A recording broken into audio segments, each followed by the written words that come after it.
Morning, students. I'm sure you went through the angel in disguise. I think we stopped on page 82. Hope you went through the lesson, understood up to that, where Mr. Thompson expresses his kindness towards Maggie, and then he was so very firm in his decision to keep the little child in his house. We know how he could overcome the difficulty in convincing his wife because he urges his wife to learn the values of kindness from the Bible. He even quotes some of the sermons in the Bible. So this is how Joe could manage the situation.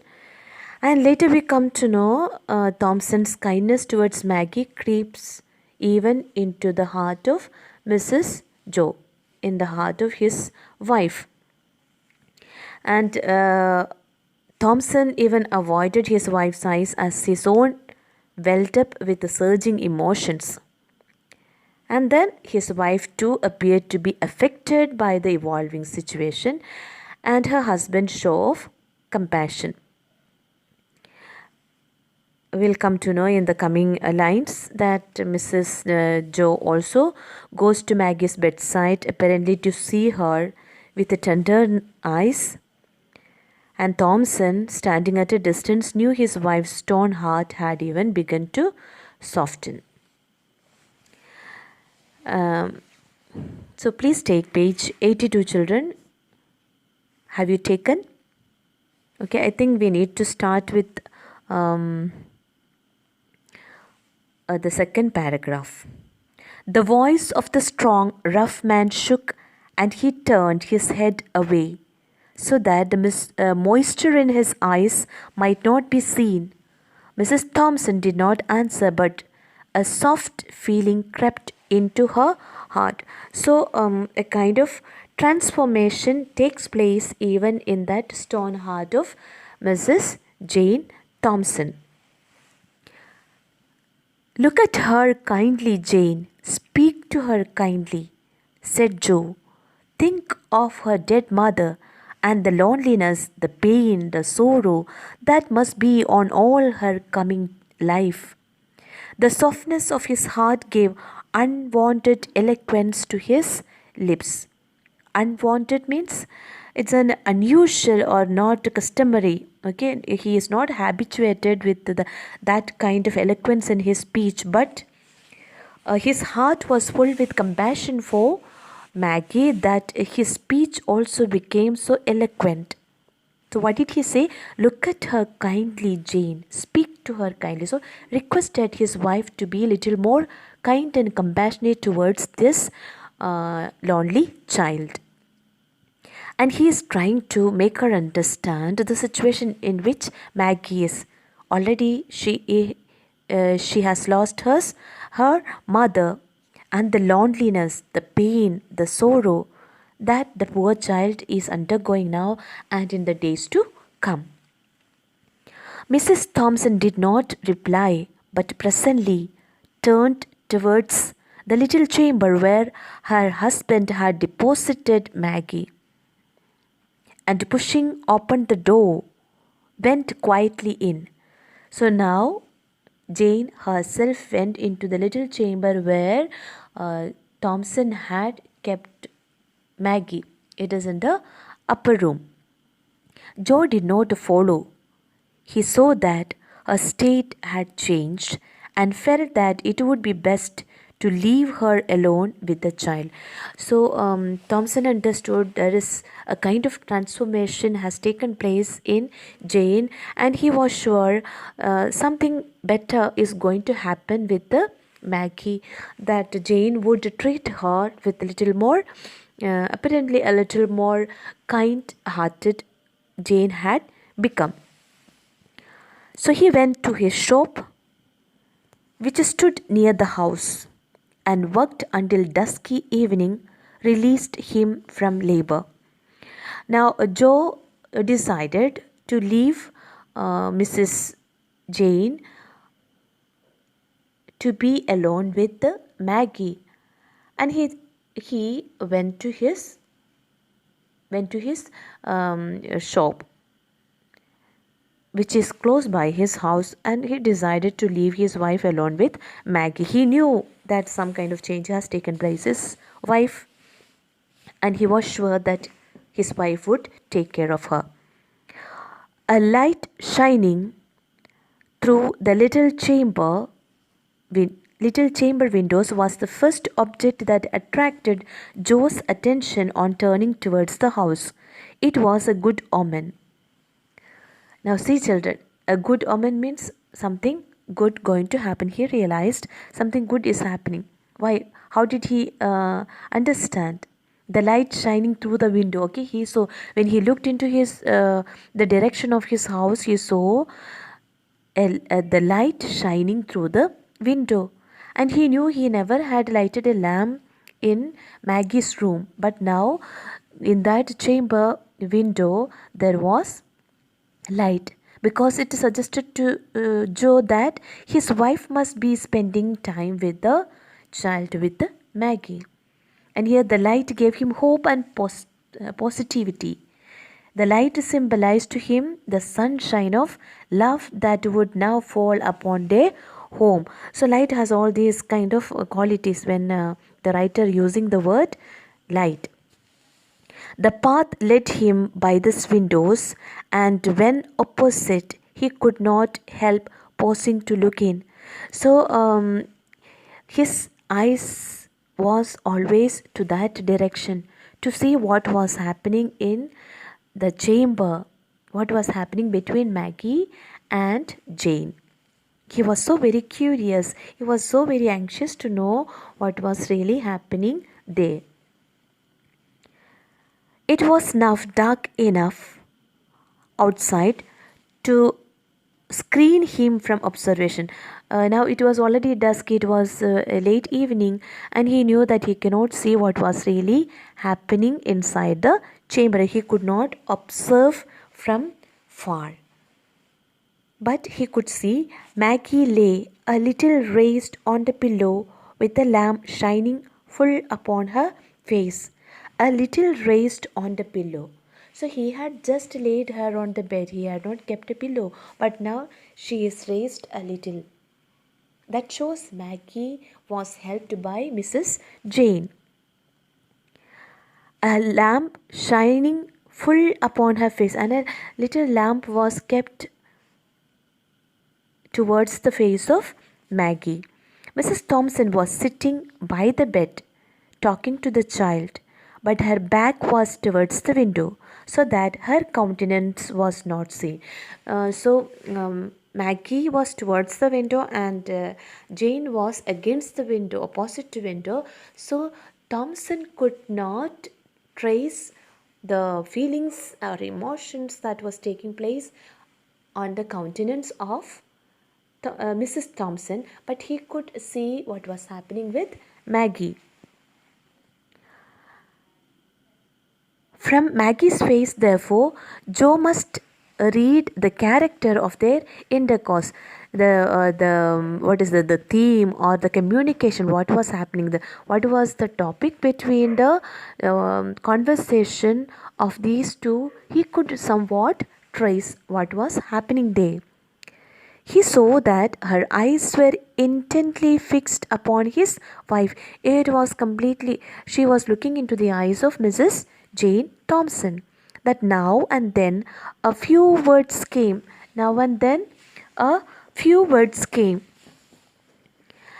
As if in answer from her lips. That her expression was sad and tender, but he saw nothing of bitterness or pain.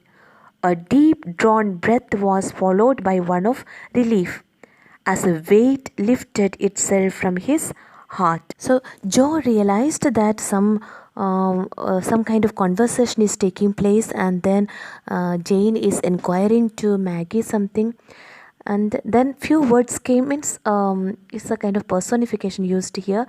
Now and then Maggie was answering to Jane. A deep drawn breath was followed by one of relief.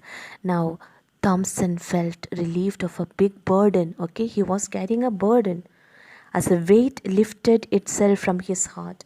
Another personification. Okay, here the weight lifted itself from his heart. The weight came, the weight as a person lifted itself from his heart. On entering, Joe did not go immediately to the little chamber. His heavy tread about the kitchen brought his wife somewhat hurriedly from the room where she had been with Maggie.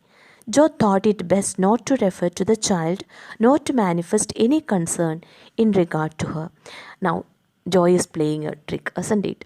He saw everything and he understood. Now he wanted to play a trick to show as if he is not concerned about Maggie. So he directly went into the kitchen. His heavy tread means he made some kind of noise while walking to the kitchen, letting his wife know that he has come into the house. So the wife hurried down from the chamber to his to where Joe Thompson is, hurried from the room where she had been with Maggie. Joe thought it best not to refer to the child. So he is also very tricky. So he decided, unless his wife asks something, he is not going to utter a word about Maggie to his wife. How soon will supper be ready? He asked. So he was so very serious. So asked his wife when the supper is going to be. Right soon, answered Mrs. Thompson, beginning to bustle about. Okay, so she knew that she had been with Maggie, maybe things are not ready, so she hurried herself. Bustle about means she hurriedly moved.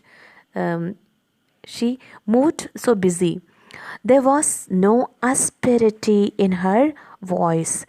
Now, no asperity in her voice means there was no roughness, no harshness in her voice. After washing from his hands and face the dust and soil of the work, Joe left the kitchen and went to the little bedroom. A pair of large bright eyes looked up at him from the snowy bed, looked at him tenderly, gratefully, pleadingly. How his heart swelled in his bosom. With what a quicker motion came the heartbeats.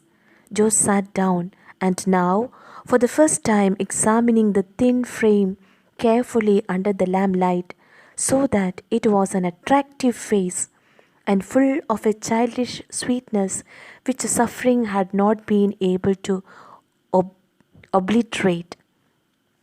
Now, after washing his hands and face from the dust, he had been working, isn't it? So he washed himself and went straight into the chamber of Maggie. A pair of large bright eyes. So far the child was so frightened and she could not even open her eyes to the situation. Now her eyes grew bright. What does it show? She is freed from her fear. Some kind of sunshine has come into the life of Maggie. So it became so bright. So she opened her bright eyes and looked at the Savior. Who is the Savior here? Joe Thompson, who has saved her life. Looked up at him from the snowy bed, looked at him tenderly, gratefully, pleadingly. So it was a pleading from her not to take her to the poorhouse, but put her back to Thompson's house. How his heart swelled in his bosom. Isn't it? Heart swelled means a kind of positive feeling of pride in him that he has done something good. When you do some great job, when you find a kind of success, when you feel proud of yourself, your heart swells up. A big heart swells up means you feel your heart has become big. In his bosom, with what a quicker motion came the heartbeats. When you are so full of excitement, only the heart beats rises, isn't it? So his heart started beating faster than usual. Joe sat down and now, for the first time, examining the thin frame carefully under the lamplight, saw that it was an attractive face. What is this thin frame, children? The little poor child who was malnourished in her house.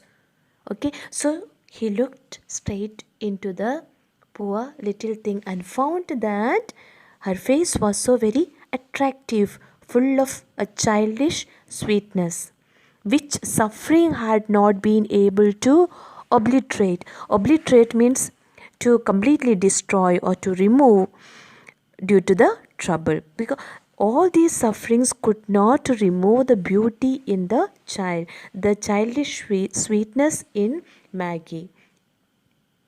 And now, why, when do you see the sweetness, the beauty?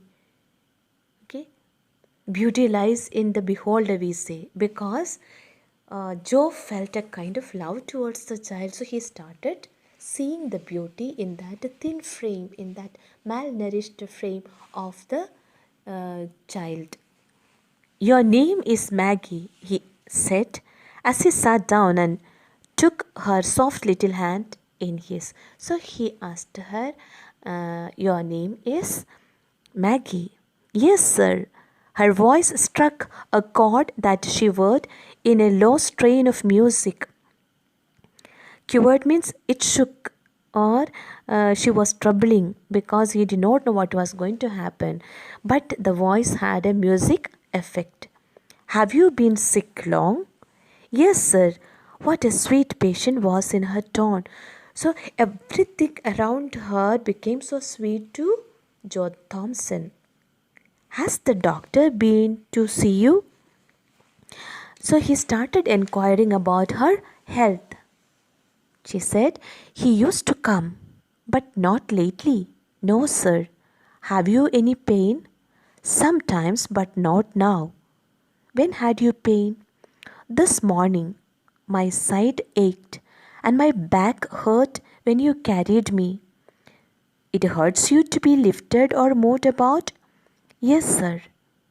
Your side doesn't ache now? No, sir. Does it ache a great deal?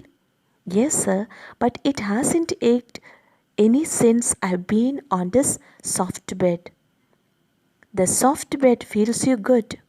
Oh, yes, sir, so good. What a satisfaction mingled with gratitude was in her voice. Now, a kind of beautiful conversation takes place between Maggie and Joe. So he inquired about the health, her pain, sickness, and then how beautifully Maggie expressing her gratitude and her thankfulness towards Joe Thompson, telling that everything around her is now so peaceful and she is comfortable on this soft bed. She never had been on a soft bed, and now she is provided with everything, and she is so grateful towards Joe Thompson. And now comes our heroine. Who is that? Jane. Supper is ready, said Mrs. Thompson, looking into the room a little while afterwards. Joe glanced from his wife's face to that of Maggie. She understood him and answered, she can wait until we are done. Then I'll bring her something to eat. So, from the way Thompson looked at Maggie, his wife understood that Thompson was waiting for an answer from his wife, that what about Maggie and her supper. So she cleared the doubt, saying that let her wait until we finish the supper, then I'll also provide her supper. There was an effort at indifference on the part of Mrs. Thompson. There was a kind of indifference in her. But her husband had seen her through the window and understood that the coldness was assumed. So he had seen all what had happened in the chamber between Maggie and Jane. So he realized there is a kind of compassion and sympathy that his wife has towards the child, and so he was comforted. Although Jane showed a kind of indifference now in front of her husband. Joe waited, after sitting down to the table, for his wife to introduce the subject uppermost in both of their thoughts, but she kept silent on that theme for many minutes, and he maintained a like reverse. Now, Joe is again playing the trick. He wanted his wife to start the topic about Maggie. So he waited and waited, maintained a like reserve, means he reserved. He reserved until his wife to start with. At last, she said abruptly, "What are you going to do with that child?" So she asked with the same indifference, "What are you going to do with that child?" "I thought you understood me that she was to go to the poorhouse." So he was so serious again. He said, "I thought you understood that she was to go to the poorhouse."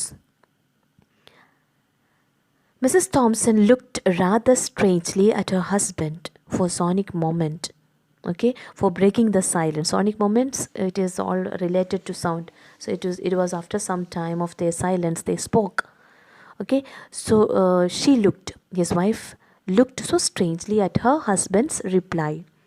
The subject was not again referred to during the meal. So between them, the reconciliation has not taken place. But between Maggie and his wife, between Maggie and Thompson, a beautiful relationship has already begun.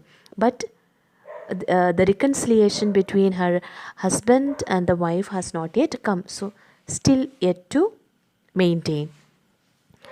So at its close, Mrs. Thompson toasted a slice of bread and softened it with milk and butter. Adding to this a cup of tea, she took them into Maggie and held a small waiter. Waiter here means a tray used for carrying things. So she kept all these things.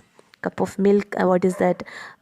Toasted slice of bread, and she put it in the milk and butter, and then took a cup of tea for Maggie, on which she had placed them, while the hungry child ate with every sign of pleasure. So the child expressed her gratitude, showing the pleasure of having this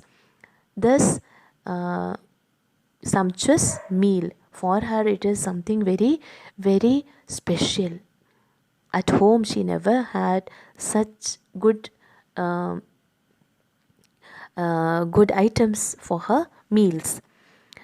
"Is it good?" asked Mrs. Thompson, seeing with what a keen relish the food was taken. So even Mrs. Thompson experienced a kind of pleasure looking at the way Maggie was taking the supper. The child paused with the cup in her hand and answered with a look of gratitude that awoke to new life old human feelings which had been slumbering in her heart for half a score of years. Now, what kind of satisfaction and what kind of feelings evoked in the heart of Mrs. Thompson looking at the way the child expressed her gratitude for the little food that she has provided to her.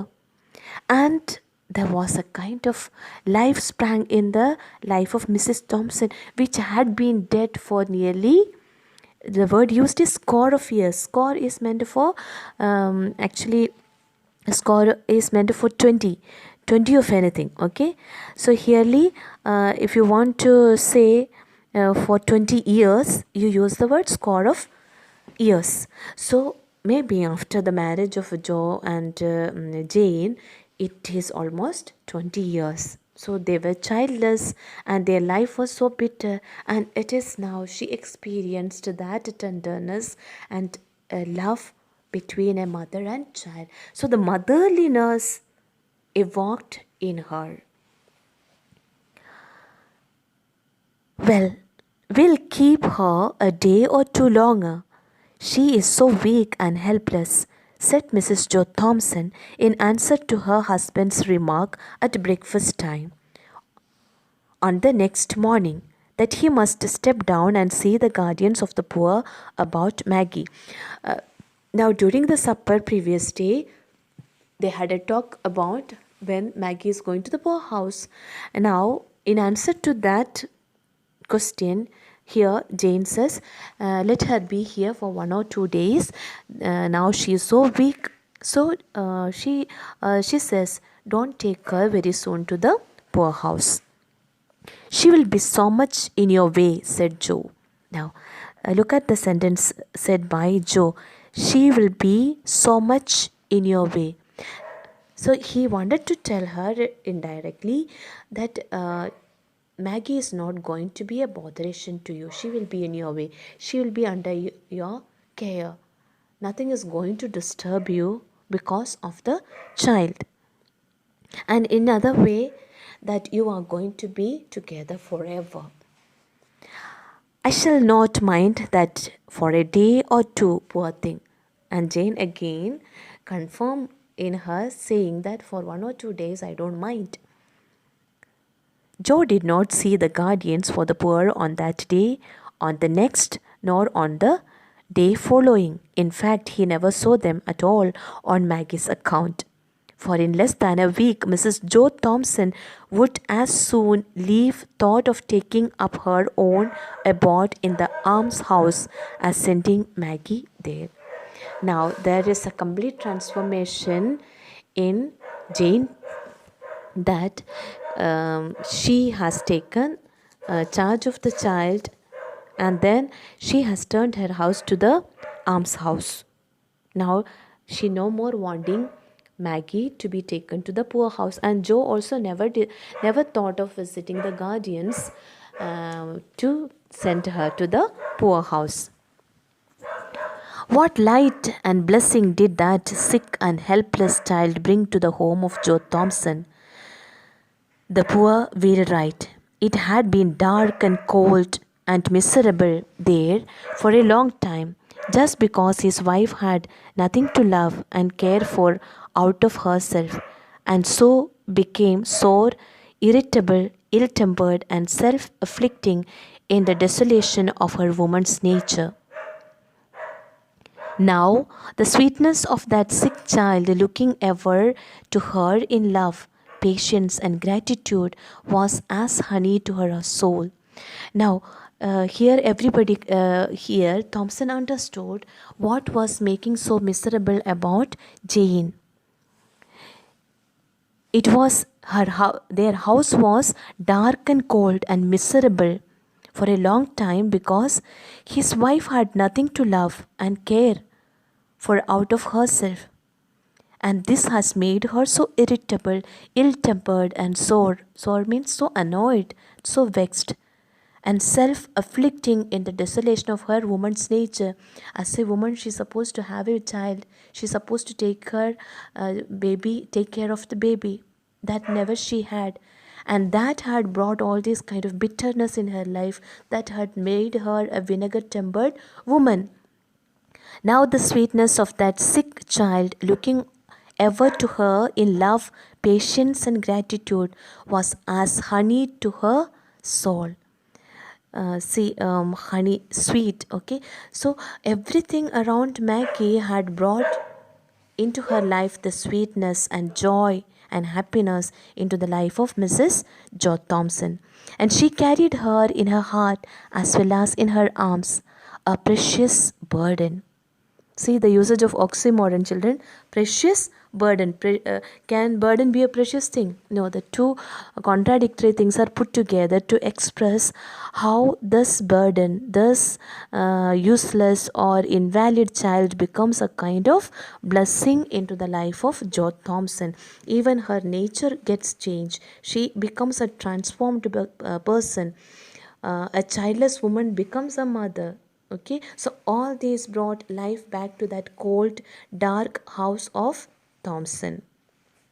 As for Joe Thompson, there was not a man in all the neighborhood who drank daily of a more precious wine of life than he.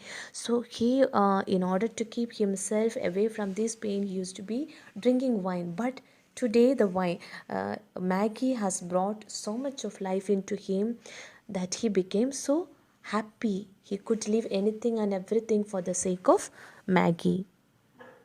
An angel had come into his house, disguised as a sick, helpless, and miserable child, and filled all its dreary chambers with the sunshine of love.